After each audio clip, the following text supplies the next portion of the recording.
It's 4 p.m. here in Zimbabwe's capital, Harare. Welcome to ZTN News Blitz. Let's take a quick look at our top stories. New law to compel importers to declare source of forex. Motorist plunges into a sinkhole along a busy road. South African Airways back in the skies. And in sport, Caps United star taunts Dynamos ahead of Harare Derby. Now, Zimbabwe is crafting a new law to compel all importers to declare their sources of forex. Finance and Economic Development Deputy Minister Clemens Chidua says this will encourage Zimbabweans to get forex through official channels. Those who fail to declare their foreign currency sources would forfeit the money or the goods. When you are coming back, before you declare the goods, you first of all declare the official source of foreign currency. So the moment we declare the official source of foreign currency, in the event that you are not able to declare the official source of foreign currency, you forfeit whatever you have to the state. Now, still in Zimbabwe, the Southern African nation is moving to introduce larger denominations into the market following the introduction of new notes and coins a fortnight ago. Finance Secretary George Guvamatanga speaks. Coming on to the issue of currency, they say why the 2s, why the 5. I think it's just an issue of divisibility. There are actually other larger denominations that are on the way, but you see, you also want to manage money supply, as my minister has already indicated. You don't start by bringing in $500 notes and throw in 1 billion of that money into the market. So we know that at the moment that the money that is in the market is not adequate to meet demand, and hence the long queues, and hence some of the trade that we've seen. But that will be for a very, very limited time. As power shortages bite in Zimbabwe, power utilities as a holding seem to have had enough. It now wants to protect itself against load shedding. Yes, ZESA is going green.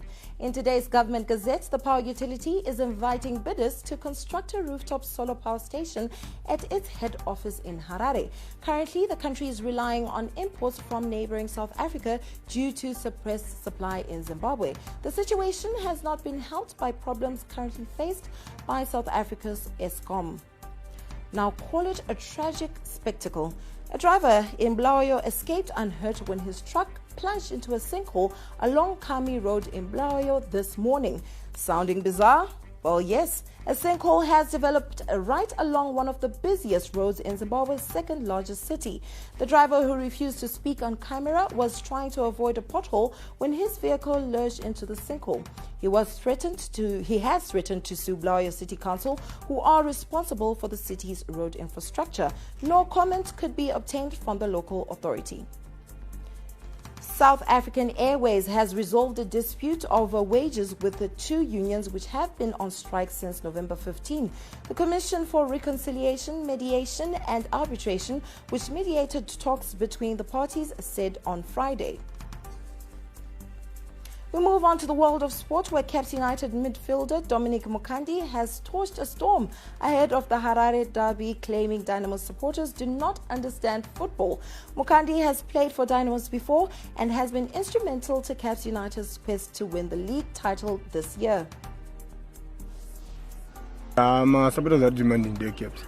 Supporters are caps mashum, but one union was a bonus terrific. Supporters are Dynamos are one this, but zvebhora chacho chaizvo havanosoziva. Ndo difference iripo pamateams ari two.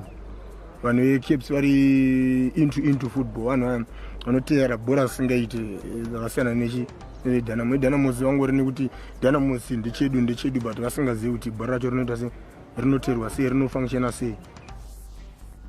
Now, the World Anti-Doping Agency has suspended the accreditation of the Bangkok laboratory, the only facility authorized by the global watchdog in Southeast Asia. WADA took the decision because of the non-conformities with international standards found during inspections of the laboratory in the Thai capital. The National Doping Control Center in Thailand is unable to carry out any anti-doping activities, including all analysis of urine and blood samples during the period of the suspension. And that's all we had for you on News Blitz. Thank you for watching.